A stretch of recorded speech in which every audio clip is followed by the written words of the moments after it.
Hello friends, आप सबका स्वागत है हमारे चैनल वर्ल्ड डिफेंस अपडेट में। तो फ्रेंड्स, आज हम बात करेंगे इजराइल के एयर डिफेंस सिस्टम आयरन डोम के बारे में। तो फ्रेंड्स, जैसे कि आप सब जानते हैं, जब से इजराइल और पैलेस्टाइन का युद्ध शुरू हुआ है, तब से आयरन डोम को ही सबसे ज़्यादा चर्चे में रखा गया है। हाल ही रशिया के एक पूर्व मिलिट्री अधिकारी ने इस सिस्टम की तारीफ की है। वैसे तो कई सारे देश ने इस सिस्टम की तारीफ की है, लेकिन रशिया जैसे देश के एक्सपोर्ट को लेकर अगर आयरन डोम के बारे में चर्चा किया जाता है तो ये काफ़ी महत्व रखता है, क्योंकि रशिया भी ऑलरेडी कई तरह के एडवांस एयर डिफेंस सिस्टम बना चुका है और रशिया के भी एयर डिफेंस सिस्टमों को काफ़ी घातक माना जाता है। जैसे कि फ्रेंड्स, इस युद्ध में इजराइल के ऊपर लगभग 2000 से ज़्यादा रॉकेट को दागा गया है, लेकिन फिर भी इतने रॉकेट दागने के बाद भी इजराइल को इतना कम नुकसान होने के पीछे का कारण आयरन डोम ही है। सुनने में आया है कि आयरन डोम द्वारा लगभग 90% एक्यूरेसी के साथ इन मिसाइलों को रोका गया है और इसके बाद रशिया के एक पूर्व मिलिट्री अधिकारी कर्नल सर्गेई खैतलेव के द्वारा कई सारे नए तथ्य भी दिया गया है। दोस्तों, कर्नल सर्गेई 2007 से 2009 के बीच में रशिया के एयर डिफेंस मिसाइल फोर्स के हेड रह चुके हैं।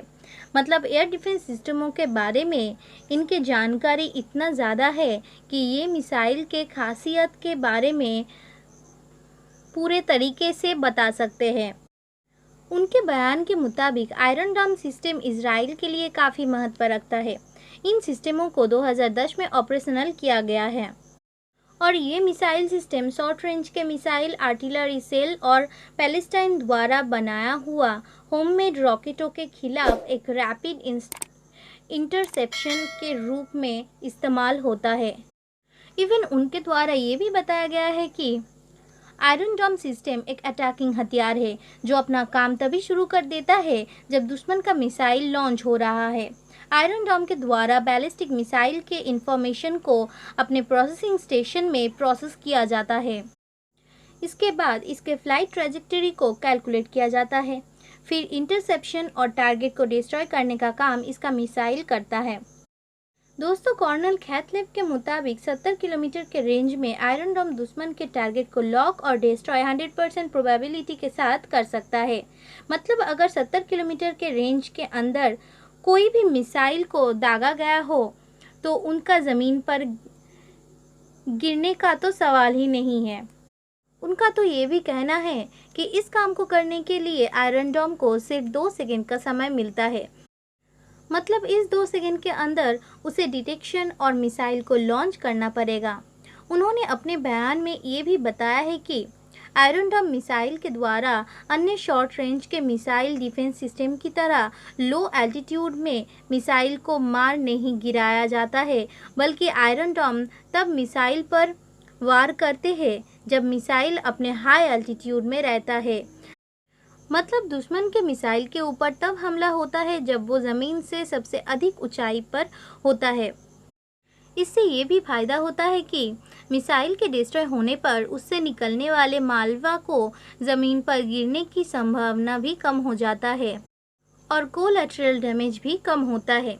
जबकि उनके तरफ से ये भी कहा गया है कि दूसरी तरफ अमेरिका अपने मिसाइल डिफेंस सिस्टमों को ऐसे डिज़ाइन करता है कि ये लो एल्टीट्यूड में, मतलब 1 से 2 किलोमीटर के ऊंचाई में ही मिसाइल को मार गिराता है।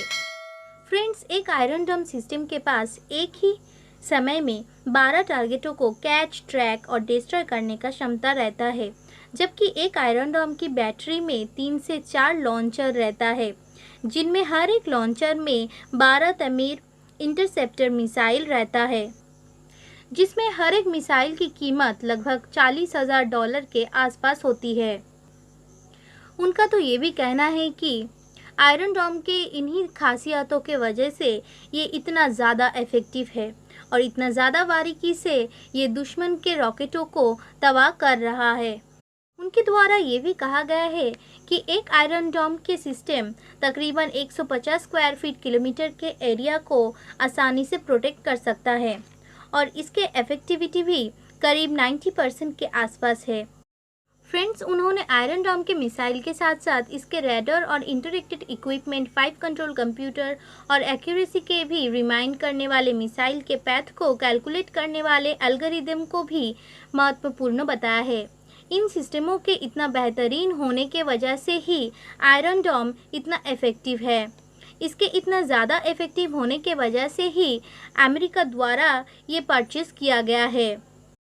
दूसरी तरफ पैलेस्टीन द्वारा ये भी दावा किया गया है कि उनके द्वारा इस बार जिन मिसाइल का इस्तेमाल किया गया है उसके खिलाफ आयरन डोम सिर्फ 30% ही कारगर है, पर इन दावा के पीछे अब तक कोई सच्चाई दिखने को नहीं मिली है। तो फ्रेंड्स, इस वीडियो में बस इतना ही। अगर आप लोगों को ये वीडियो पसंद आए तो इसे लाइक करें, दोस्तों के साथ शेयर करें और कमेंट सेक्शन में बताएं कि अगले वीडियो पे आप किस बारे में जानना चाहते हैं। हमारे चैनल को ज़रूर सब्सक्राइब करें। वीडियो देखने का बहुत शुक्रिया। मिलते हैं नेक्स्ट वीडियो पे। जय हिंद।